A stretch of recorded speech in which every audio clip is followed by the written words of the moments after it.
हमारे देश में ऐसे कई लोग हैं जो बिना किसी स्वार्थ के देश में परिवर्तन लाने के लिए अपना पूरा जीवन दूसरों की सेवा भाव में लगा देते हैं।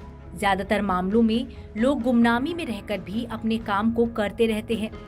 वहीं ऐसे लोग देश के सबसे बड़े नागरिक सम्मान पद्म पुरस्कार के जरिए देश के सामने आते हैं। इन्हीं में से कुछ ऐसे लोगों की कहानी हम आज आपको बताएंगे, जिसे सुनकर आप न केवल हैरान होंगे बल्कि भावुक भी हो जाएंगे। पहला नाम है तुलसी गौड़ा। इस तस्वीर को देखने के बाद बस यही कहा जा सकता है कि यही है सम्मान का सम्मान। जंगलों की एनसाइक्लोपीडिया के नाम से मशहूर ये है तुलसी गौड़ा। तुलसी गौड़ा को पद्मश्री से सम्मानित किया गया है। जब वह सम्मान लेने के लिए पहुंची तो उनके बदन पर पारंपरिक धोती थी और पैरों के नीचे चप्पल तक नहीं थी। पीएम मोदी और अमित शाह से उनका सामना हुआ तो दोनों दिग्गज नेताओं ने उनकी उपलब्धि का सम्मान करते हुए उन्हें नमस्कार किया। इस तस्वीर को वहां मौजूद प्रेस कर्मियों ने अपने कैमरे में कैद कर लिया। अब यह सोशल मीडिया पर चर्चा का विषय बनी हुई है। कर्नाटक के होनाली गांव की रहने वाली गौड़ा ने 30,000 से अधिक पौधे लगाए हैं और वन विभाग की नर्सरी की देखभाल करती हैं। तुलसी गौड़ा को सम्मानित करने के साथ ही राष्ट्रपति रामनाथ कोविंद ने इस अवसर पर उन्हें बधाई दी।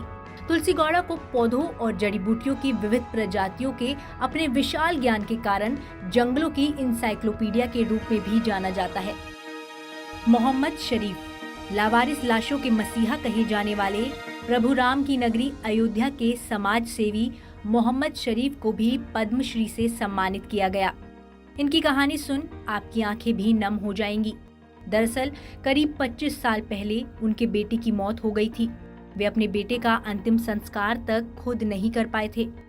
बस तभी से वे लावारिस लाशों को अपना पुत्र समझकर बिना जात या धर्म देखे उनका अंतिम संस्कार करने लगे। आज वे 25,000 से ज्यादा लावारिस लाशों का अंतिम संस्कार कर चुके हैं। उनकी इस भावुक कहानी को जान प्रधानमंत्री नरेंद्र मोदी भी खुद को उनका हाथ पकड़ उनका हौसला अफजाई करने से रोक नहीं पाए।